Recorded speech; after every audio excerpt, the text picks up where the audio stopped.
Hi everybody, welcome back. This is Dixie's Digest.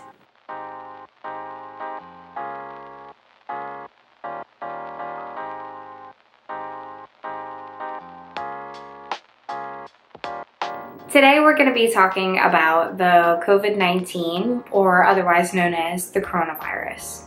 Throughout this video, I'm going to be showing some information here so that I can provide a little bit of background of where I'm finding this information.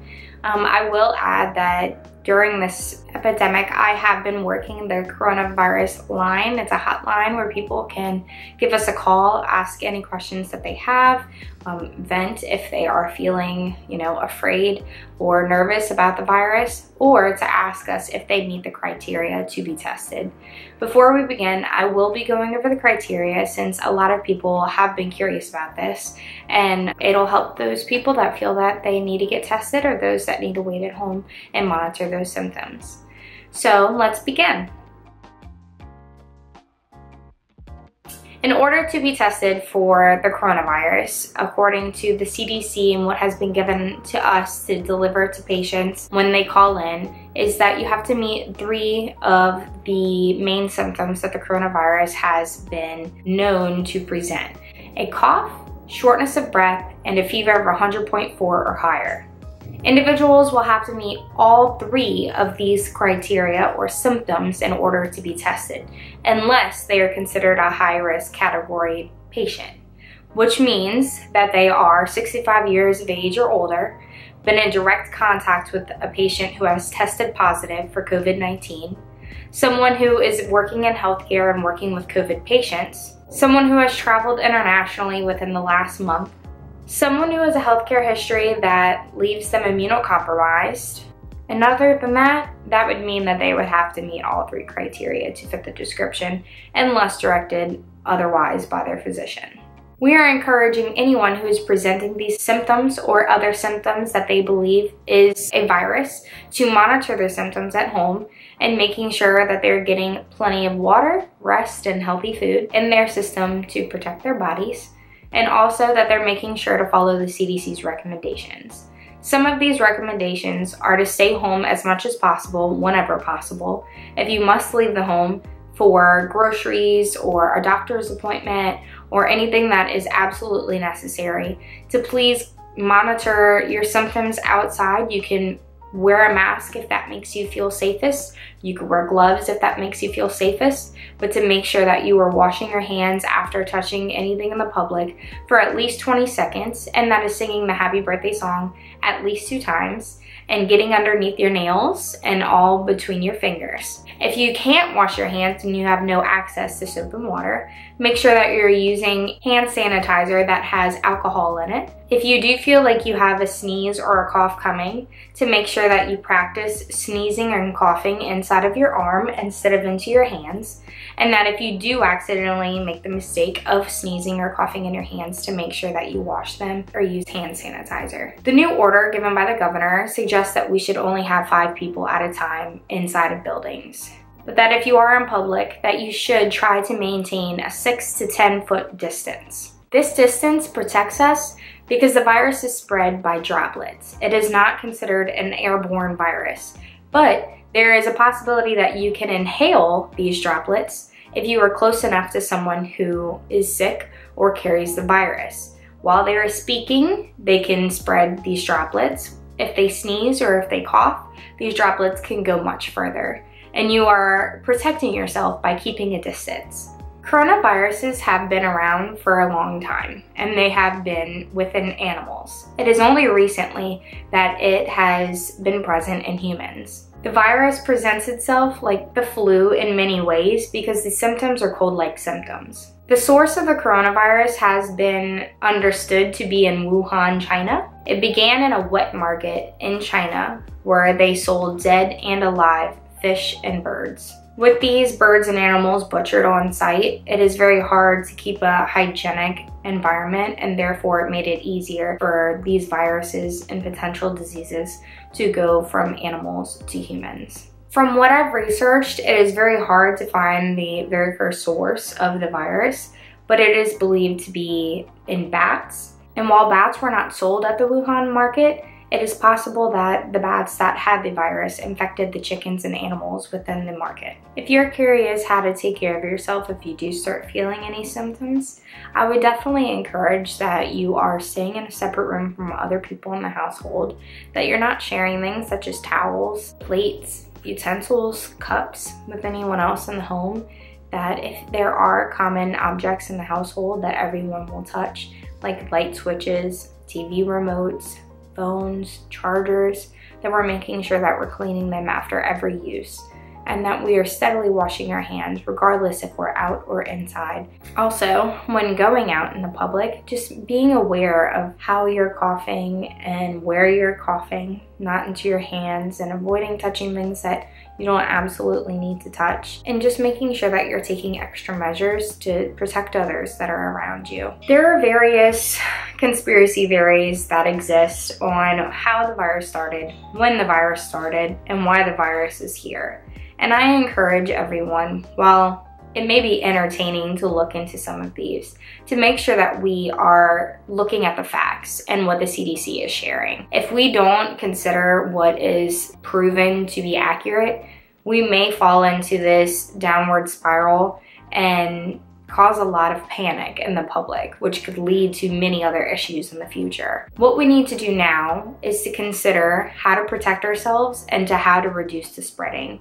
And then one of the easiest ways that we can do that is by staying home. There are a lot of ways that you can entertain yourself and keep yourself busy while you're in the closed doors if you're home. I have collected a number of ways that you can entertain yourself and still keep yourself safe, your family safe, and your community safe. One way to entertain yourself while at home is one of the healthiest things that you could do for not only yourself, but you can encourage your family and friends to join you at a distance, and that is exercise. My coach Jeannie at CrossFit has been updating us daily on at-home WODs that we can do in our home so that we can follow the rules that have been given to us, but to still upkeep a healthy lifestyle. While it may sound exhausting, it is very good not only to keep you busy, but to keep your body moving. And when your body moves, not only are you physically active, but you're also doing a lot for your mental health. Using the extra energy stored in our bodies reduces anxiety and prevents depression. A creative activity you can do at home is simply using your hands. You can paint, you can draw, you can sketch. You can try to get your family and friends in on it and make it a bonding activity. You can do things like my cousin Kyla, who does live videos of her makeup tutorials and teach someone something. Help other people build their skills and things that you enjoy and the things that you're good at. For some people, it may be woodworking. Some people, it may be working on your car. Some people have that project in their home that they haven't gotten to touch in so long because of how much work takes up their schedule. Find those little things that you never really had time for and use this time to take advantage of those moments. I have a sister queen, her name is Justice Crockett, and she crochets. And while it's an activity I've never tried before, it's definitely something that now I'm considering starting, because not only is it fun and time consuming, but it also gives you an opportunity to make things that you absolutely need. And we all know that stores are closing at the moment. For my sporty people, you can grab a friend or two and keep a good distance and maybe go play tennis. Tennis is a sport where you're very far apart and there is no body contact. So it is a very safe sport to play with your friends and a great way to be able to see people. Also, still abide by the rules and restrictions that were given to us by Governor John Bel Edwards. If you have any questions or concerns and you just want to talk to someone, or you just want to have a great outlet to get some information from, please feel free to reach out in any way. I now have a little extra time that I could give that shoulder to lean on, not physically, but through a phone, and I am more than happy to be there for people who do feel a little anxious and a little fearful of what's going on. It can be a very scary time, but it can also be a great time to do some great things and get a lot of things done. Perspective is everything, and you know, it's very good to find a silver lining in every situation. This virus could be the beginning to a crazy cycle of things, and we can either take what we can get out of it and try to find a very even balance, or we can let this take over us and make us afraid, and we can let it take over our mental health, and it could be a much worse problem. So it's important that we make sure to set aside the time to connect with ourselves and make sure that we're okay. And whether that means calling a friend, reaching out to someone you haven't in a while, writing in a journal, cooking a meal, drawing it out, whatever it is for you, make sure that you're taking the time to do that. It's also extremely important to consider that all of us are in different circumstances when it comes to our finances. Some of us have saved for a time like this, and others have definitely not. And while some of us have a job at the moment, and some of us are capable of working from home, some people have lost theirs, or they just can't work right now and they're not making that money. Or they have to work and they're putting themselves at a higher risk, like healthcare professionals. We all are taking a hit in some way because of this virus. So I just encourage everyone to just be a little more kind to your neighbor. And when I say neighbor, I mean anyone around you, not just the people who live near you. Make sure we're smiling at each other. Make sure you're saying, I hope you have a good day.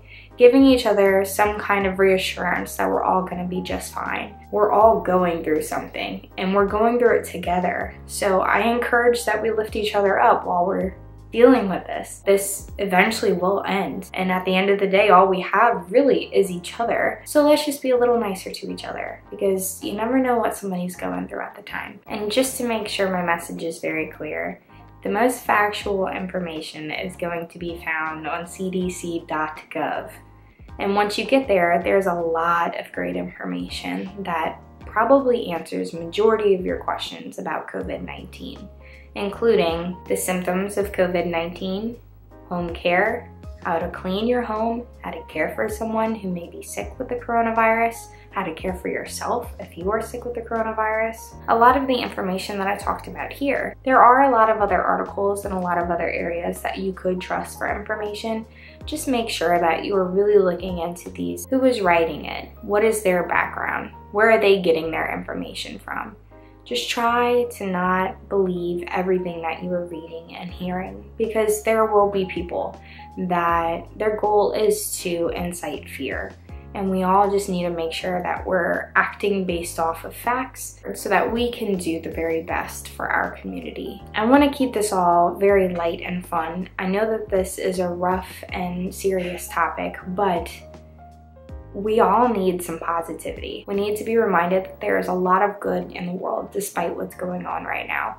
And if we do stick together, we can get out of this in a much healthier environment than we would otherwise. I did a lot of talking and maybe too much for my camera because it died. But at the end of the day, my message is to just take care of yourself and others in the best way that you know how, to make sure that you're getting your information from factual places, and to just make sure that you're taking care of yourself, both physically and mentally. If you have any questions or if you just need someone to talk to, I am always here. Obviously, I have a little extra time on my hands. But if you go to www.whyIhadthepain.com, there is a section where it says Contact Me. Click on that tab and write anything and everything that you need to talk about, and I will get to you as fast as I receive them. And if you can't get to that, you can always just email me at jessica.thonn, which is THONN, @yahoo.com. I'm just an email away. And if you would like, you can share that information, because you never know when you know somebody who may need somebody. Thank y'all so much. I hope y'all have a beautiful day. I hope everything goes good from here on out, and I'm wishing everyone the best of luck. Y'all are in my prayers, and we're all gonna be just fine if we just act as a team and do this together. Please remember to like, comment, and share. Most importantly, subscribe so that you can keep up with me in my journey to Miss Louisiana. I will see y'all next time. Love you.